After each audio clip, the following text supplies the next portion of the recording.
আচ্ছা, প্রথমে বলেছিলাম যে আবৃত্তি শিখতে গেলে কি কি জিনিস মাথায় রাখতে হবে, এর মধ্যে আমি সেকেন্ড পয়েন্ট বলেছিলাম খাদ্যাভ্যাস।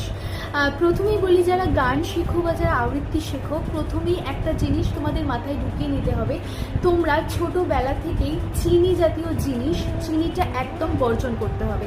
চিনি একদম খাওয়া যাবে না। চিনি খেলে তোমাদের গলার যে স্বর সেটাকে প্রচণ্ড পরিমাণে চেপে দেয়। চিনি একদম অ্যাভয়েড করতে হবে। তোমরা যারা ছোট আছো তাদেরকে এখন থেকেই বলছি যে চিনিটা একদমভাবে অ্যাভয়েড করো। আর যে কোনো ঠান্ডা জাতীয় জিনিস তোমরা একদম খাবে না। জোরে কথা একদম বলবে না। যথেষ্ট নমিনাল যে ভয়েস, সেই ভয়েসে কথা বলার চেষ্টা করবে, নইলে তোমাদের ভয়েসে ক্র্যাক চলে আসতে পারে।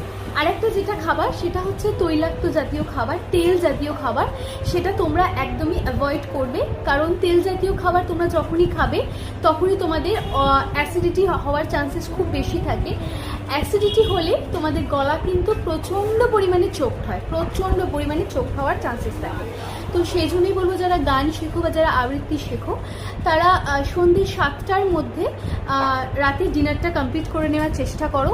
তাহলে তোমাদের অ্যাসিডিটির সম্ভাবনাটা অনেকটাই কমে যায় এবং গলার চোখ খাওয়ার ভয়টা অ্যাজ সাচ থাকে না।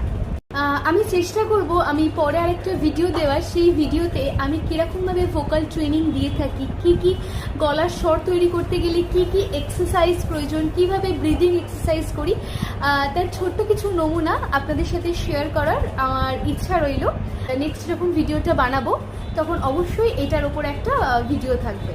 আর যারা আমার পেজে নতুন এসেছেন তারা চটপট আমার পেজটাকে ফলো করে রাখুন নতুন নতুন অনেক ভিডিও পাওয়ার জন্য।